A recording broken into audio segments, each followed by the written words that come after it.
Welcome. Let's get right into it. Have you ever felt like you're talking, but no one's really listening? Like your best ideas are getting lost in translation?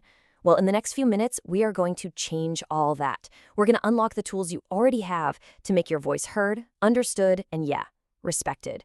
Okay, let's do this. Oh, you know that feeling. You've just poured your heart out in a meeting. You've laid out all the facts, and you just get that blank stare back. You're both speaking English, but it feels like you're on completely different planets. It's so frustrating, and trust me, it happens to everyone. And here's the good news. You are not alone in feeling this way. So many people think great communication is some kind of magical gift you're either born with or you're not. But that's just not true.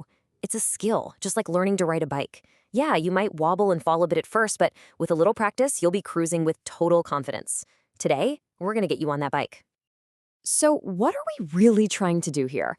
I absolutely love this definition because it gets right to the heart of it. Communication isn't just about talking at someone. It's a two-way street, right? The real goal is to create and share meaning.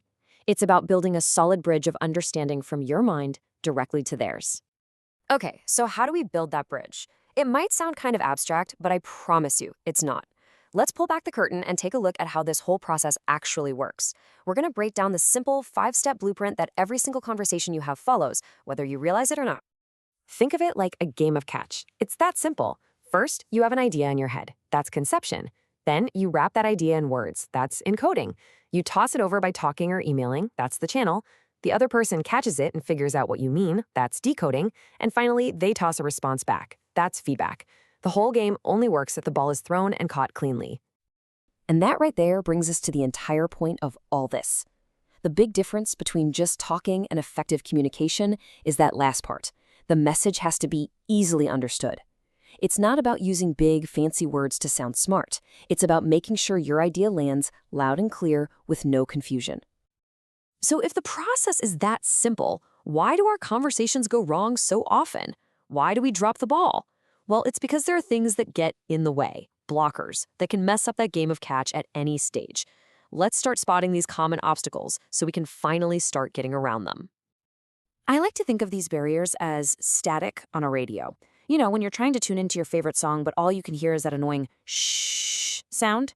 That's exactly what these barriers do to our conversations. Our job, as we become better communicators, is to learn how to find that static and tune it out.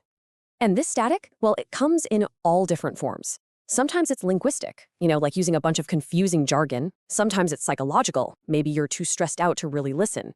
It can be physical, like a super loud room, or attitudinal, like when you assume you already know what someone's going to say. It can even be systematic, built right into how a company works.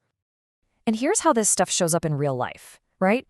Have you ever tried to focus on what your boss is saying when you're worried about something at home? That's a psychological barrier. Or maybe you've tried to explain a complex project to a new team member using a ton of acronyms they don't know? Language barrier. See? These aren't personal failures. They're just predictable challenges we can all plan for. All right, we've looked at the problem, we've seen what gets in the way. Now for the fun part, the solution. Let's open up your personal toolkit for success. It's called the 7 C's of communication, and it's a super powerful, practical checklist you can start using in your very next conversation. I'm talking today. And here they are. These 7 principles are basically your new best friends for clear, effective communication. Now, don't worry about memorizing them all at once. We're just going to look at a few key examples to show you just how much of a difference they can make. Ready? Okay, let's start with conciseness. Just look at the difference here. The first sentence is like taking the long, winding country road. The second one? It's a direct flight. In today's world, nobody has time for detours. Being concise respects other people's time, and honestly, it makes your message land with so much more impact. Bam! Next up, concreteness. The vague statement, we need to improve sales, is like a blurry photo. You can't really make out any details. But the concrete one, that's a high-definition picture. It's specific, it's clear, and there's no room for misunderstanding. It tells everybody exactly what the target is. This is how you turn ideas into action. Now this one might be the most powerful of them all, consideration. The first example is a demand, right? It's all about I. The second one, though, is an invitation.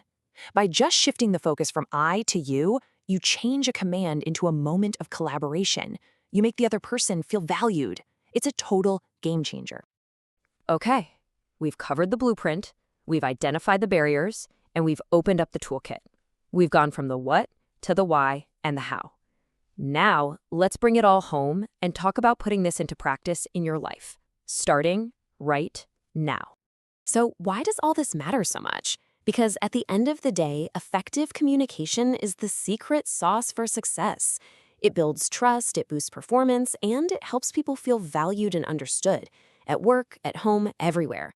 This is the one skill that makes every other skill you have even better. I know improving a skill this big can feel a little overwhelming, but it doesn't start with mastering all 7 of these things at once. It doesn't start with becoming a perfect speaker overnight. It starts with one, just one small change, one intentional conversation, one single step forward. So I'm going to leave you with this question. Think about your week ahead. Is there a tough email you have to write?